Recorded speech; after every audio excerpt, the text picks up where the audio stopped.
Hello, everyone. It is Grandmaster Dawnbreaker here. I will continue on discussing some topics, which is retention mechanism and curse issues. Mobile game as a whole, I do not know whether it holds the ground. All mobile games spend money to attract new players. The same goes for the community, which creates content to attract new players. Where are the retention mechanisms for the players? Since we are talking about Dota 2, let's just stick to Dota 2. We have to talk about Dota 2 veterans, which just come back to play Dota 2 again due to being attracted by numerous events or even esports matches. What they will do? They have enough of ranked matches due to there are no retention mechanisms there. They will only play in unranked matches, which again is where all the new players arrive. One may argue that, so what? All mobile games are like Dota 2, what's your point? My point in here is, because there are no new players mood for the players, almost all players in unranked are veterans. Try to think of it from new players' perspective. Are you really willing to stay and play in such a game environment? The obvious answer for a lot of new players are they would not. Since I was in SEA playing only SEA servers, my safest assumptions are all things will only reach order when the players reach at least legend bracket. Traditional folks or old players, I really want to ask you, do you really think players, especially new players, who manage to endure the unfriendly environment in unranked and stay, can endure all the toxicity, trash talking, people do not know what they are doing, throwers, smurfing, until they reach the rank that they think has order? The stream of players which manage to reach to high ranks become more and more narrow due to the absence of retention mechanisms. Let's say that there are indeed players who really reach to high ranks due to immense skill difference. The friends that they originally play with simply cannot play with them.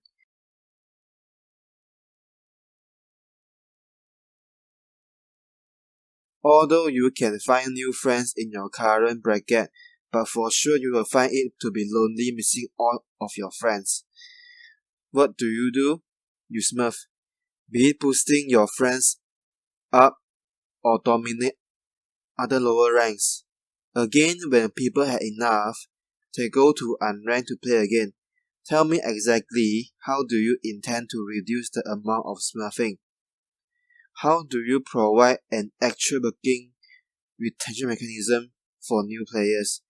Even if the players endure all kinds of things that I described beforehand, how can the players endure the dandy's punch hook seen in a pro match against a Chinese team? How will the other team feel when the enemy team that's seen videos from Dota or Ritzpool actually manage to pull off game-breaking mechanism just to win the game?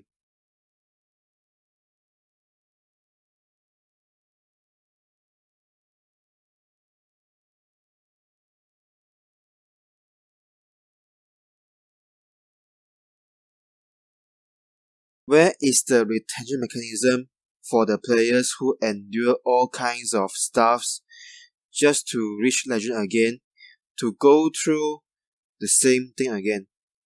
Maybe you will think those videos are fun and hilarious to watch, and I do agree.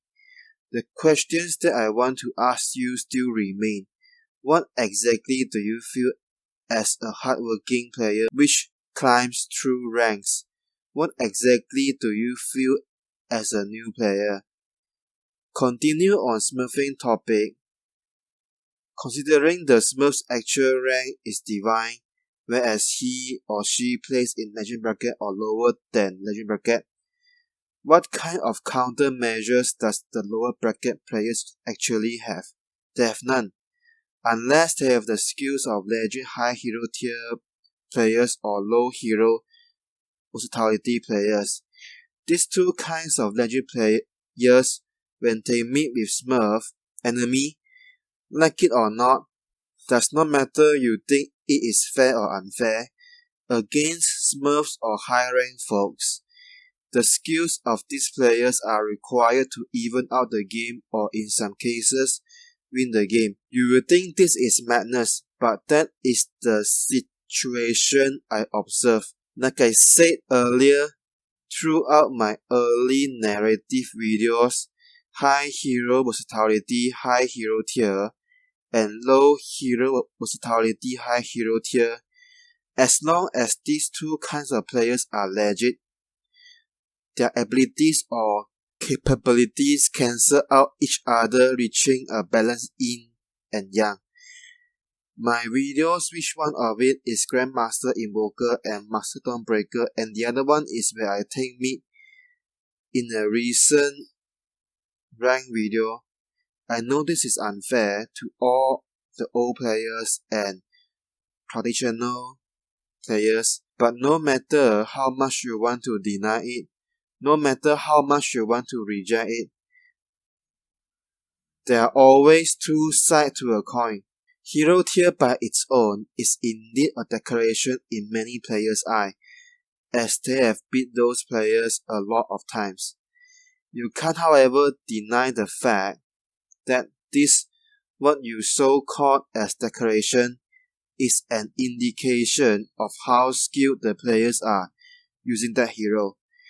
The higher the hero tier, the more they reach the true state of Dota, which is playing Dota not according to book. To combat Smurfs, to make yin and yang balance, I see no other ways. However, by doing so, it means that it is extremely unfair to old players or traditional players. I believe that for majority of high hero tier players, as they endure enough from ordinary rank matches due to toxicity, not understanding, assuming they are tier level performance players, they no longer want to play in ordinary rank matches, which players could not even understand them. What is the point? What is the point in continuing subscribing to Dota 2 Plus? If the high hero tier players logo like Platinum, Master, Grandmaster is indeed a decoration, then yeah, the ranked players can win the game. However, in cases which those logo or tiers are indeed legit, the ranked players will feel like they are playing with Smurfs, though they are not.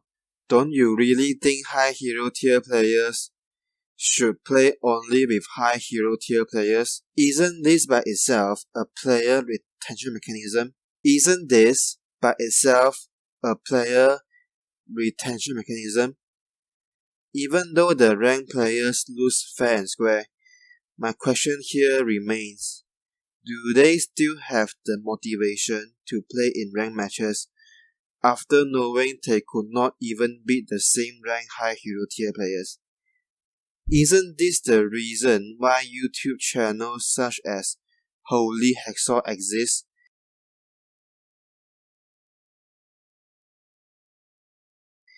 That channel shows the other side of high hero tier players as a curse issue. You still can close your eyes, you still can assume all things are right, and Dota 2 will solve or address them, but in these cases you are just fooling yourself.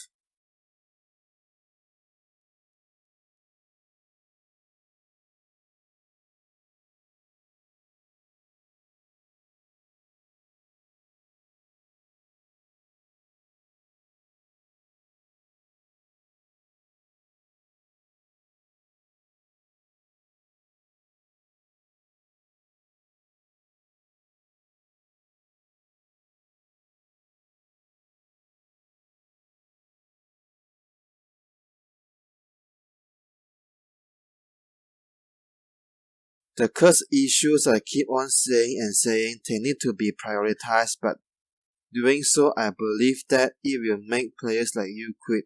Do you want Dota 2 player base to sustain and retain new players, or do you want to be the one that is immature? It is unfair, and I know it is just like real life. You spend lots of years to master a craft just to lose against a prodigy. I know that feeling. The point here remains, do you want future Dota 2 esports players to lose their jobs by ignoring all the things I say, which indirectly or directly reduces the player base day after day, or do you wish to challenge the current Dota 2 ecosystem, which ensures the future thriving of Dota 2? This also means that esports players can continue to play Dota 2 as their main source of income. In either case, it is not a simple choice. It is very complex. One ensures the future generation of Dota 2 be able to sustain, but completely make all and traditional players, which include a portion of casters and esports players, angry and leave the game. One ensures the current Dota 2 old and traditional players stay within the game, but completely ignores the future player base of Dota 2. The choices are always not on me, but on you, the Dota 2 community. I am just a presenter presenting what I foresaw. If curse issues are that easy to be identified as curse issues, then they are not curse issues by their own. If curse issues can be completely erased, then they are not curse issues. Curse issues can only be eased or addressed as opposed to completely eradicate or solve them. Mobile games will continue to be in downfall no matter how much you want it to stay. That is all for this topic. Thank you very much.